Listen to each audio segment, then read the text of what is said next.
मैं Khalil Ahmad, advocate high court Hyderabad Telangana. आज मैं इस वीडियो में आपको एडवोकेट प्रोफेशन और प्रोफेशनल थ्रेट के बारे में बताऊंगा, क्योंकि कल का जो सान्या हुआ था बदबख्ताना, जो में ख्वाजा मोइजुद्दीन साहब की वफात हो गई, और उसके बाद एक सिलसिला सोशल मीडिया पे भी चल रहा है। और ख़ास ध्यान देने वाली बात यह है कि मैं भी इसी पेशे से ताल्लुक़ रखता हूँ। तो जो मुखालिफिन है मेरे भी के ये ख्वाजा मोइजुद्दीन साहब की जो एक्सीडेंट हुआ उसकी लिंक व्हाट्सएप से शेयर कर रहे हैं। तो मैं भी बताना यही चाह रहा हूँ कि देखिए, जिस दिन हम एडवोकेट बने तो उस दिन हम ये तय करके बने कि हमने मौत से निकाह कर लिया है।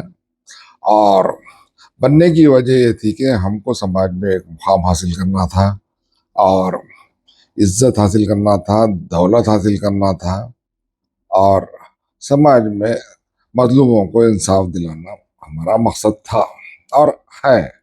और अल्हम्दुलिल्लाह हम इसमें कामयाब हो चुके हैं, और अल्लाह के फजल से हमारी प्रैक्टिस बेहतरीन तरीके से चल रही है। और मैंने खुद कई करोड़ों रुपए की वक्फ जायदादों को प्रोटेक्ट किया है, और आज भी ट्रिब्यूनल में कई हजार करोड़ की जायदादों के केसेस मैं चला रहा हूँ, और अपने खर्चे से चला रहा हूँ। अब रही बात कि ख्वाजा मोइजुद्दीन साहब को भी हम देखते थे, और हम एक मरतबा देखे कि महबूब आलम खान साहब पिछली लाइन में बैठे हुए थे, तो मुझे अफसोस हुआ कि एक बुजुर्ग वक्फ ट्रिब्यूनल में केस का इंतजार करते हुए बैठे हुए हैं। तो अब यहाँ बताना ये चाह रहा हूँ कि मैं जनाब शाह आलम खान साहब की ज़िंदगी में जो खिदमात हुई एजुकेशन को मुसलमानों तक पहुँचाने की और मुसलमानों को तालीम याफ्ता बनाने की, तो मेरे पास अल्फाज नहीं है कि उन्होंने क्या खिदमात अंजाम दी।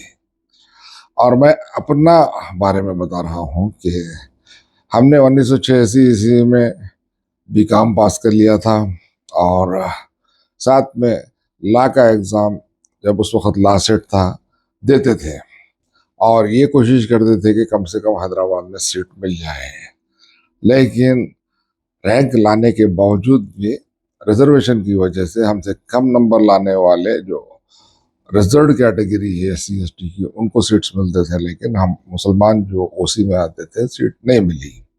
ये सिलसिला मुसलसल 87 में भी हुआ, और 88 का लास्ट सेट हम इम्तियाजी नंबरों से पास करें। तो उस वक्त हम देखे कि भाई, हम तो उस वक्त नलगुंडे में रहते थे और हैदराबाद आना जाना था, और रहने की मुश्किल थी। और इस वक्त हमको हर कॉलेज में सीट मिली, तो मैंने सुल्तानुल उलूम को भी तर्क किया, और फिर दूसरे जो यूनिवर्सिटी कॉलेज था उसको भी तर्क किया, क्योंकि रैंक था।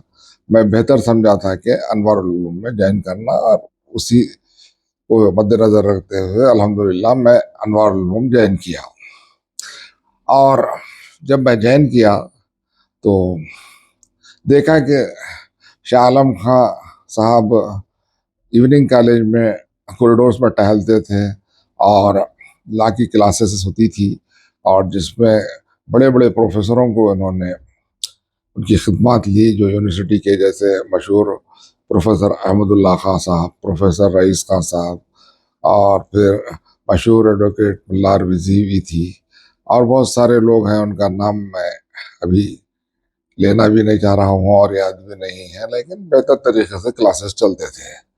और जब तक ये माइनॉरिटी कॉलेजेस हमारे लिए नहीं लाए गए थे, उस वक्त तक हमारे दूसरे मुसलमान जो थे, या तो SB चौहान कॉलेज महाराष्ट्र जाकर सर्टिफिकेट लाते थे, और या फिर कहीं दूसरे रियासतों से बहरहाल सर्टिफिकेट ला के प्रैक्टिस करते थे। तो जो तालीम हमने यहाँ पाई थी, और उसी का नतीजा है कि आज हम इस मुकाम पर हैं, और हमको बहुत कोऑपरेशन किया गया।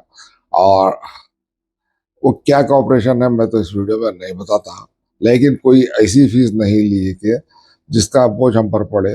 और जब 18 8 की बात है, 900 रुपीज़ फीस, 1300 रुपीज़ फीस हम बन के कॉलेज की एक एक साल को तकमील करे, और बेहतरीन इंतज़ामिया था। और आज जो इल्ज़ामात लगा रहे हैं लोग कि ये आलम फैमिली लैंड ग्रैबर है, तो बिल्कुल मैं मेरी नज़र से समझता हूँ कि ये बिल्कुल नामुनासिब इल्ज़ाम है। हो सकता है कि इनका कंट्रोल है, और हो सकता है कि ये लोग उससे मुस्तफ़ीद हो रहे हैं।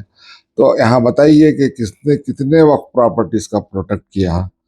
और हम बता रहे हैं कि भाई ये जो टोली मस्जिद थी उसकी जायदाद को कौन बेच दिया, और टोली मस्जिद की वक्फ किधर गायब हो गई, और उसके साथ कई औकाफ की बड़ी बड़ी ज़मीनात, और हाँ, जो मनीकुंडा में थी और हर मुख्तलिफ मकामात पे थी, उसको किस तरह गसब किए, बेगम बाजार की वक्त को किस तरह गसब कर लिया गया। मगर क्या इसमें ये तमाम कसम में क्या शाह आलम खां की फैमिली है।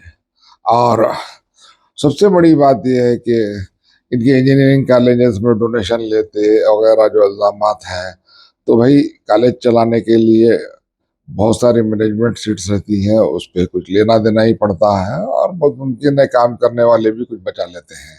मेरे को ये बताइए कि कौम के नाम पे हासिल किए हुए मेडिकल कॉलेज, इंजीनियरिंग कॉलेज जो सियासी जमात हासिल करी थी, क्या उसमें मुफ्त दाखिले मिल रहे हैं मुसलमानों को? क्या वहाँ पे गैर मुस्लिमों को नशिस्तें फ़रोख्त नहीं हो रही हैं? और क्या जो भी नशिस्तें दी जा रही है मुसलमानों को, क्या बगैर डोनेशन के दी गई हैं, अब दी जा रही हैं? तो जब उंगली उठाई जा रही है तो तीन उंगलियां अपनी तरफ बताती है।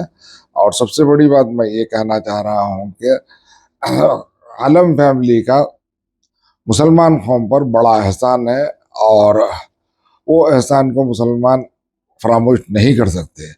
अगर ये मुमताज़ कॉलेज की जो जायदाद है, मैं भी तो मलकपेट में ही रहता हूँ, अकबर बाग में, और मैंने देखा है।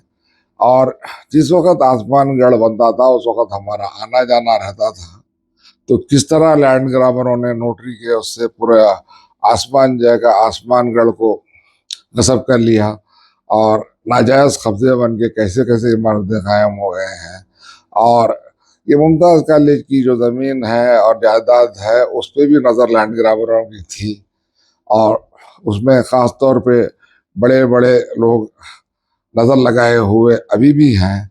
तो बताना ये है कि ये आलम फैमिली है जो मुमताज़ कॉलेज की जो जायदाद है वह की उसका तहफ़्फ़ुज़ कर रही है।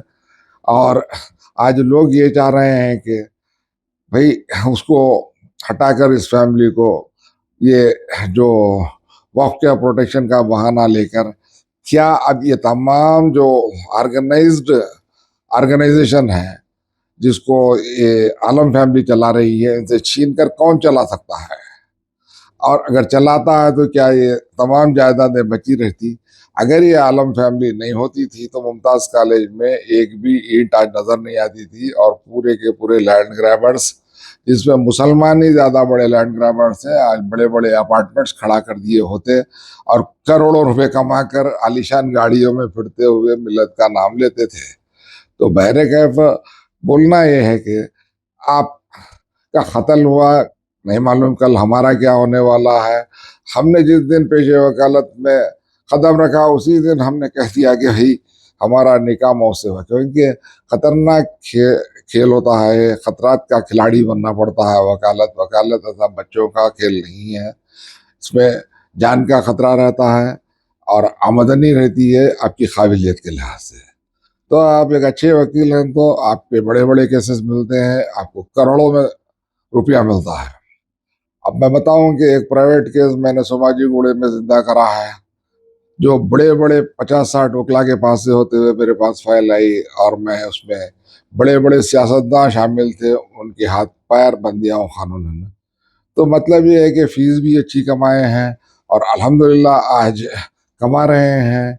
और हम शुक्रगुजार हैं कि हमको जो कमाने का मौका मिला वो अनवर उलूम कॉलेज के ज़रिए ही मिला।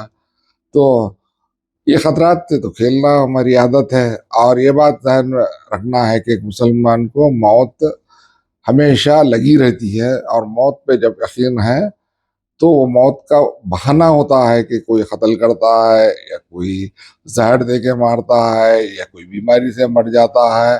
बहरहाल मरना तो हकीकत है, और इस हकीकत को टाल नहीं सकते, लेकिन जब किसी पर उंगली उठा रहे हैं तो उसके लिए काफ़ी शहादत होना ज़रूरी है।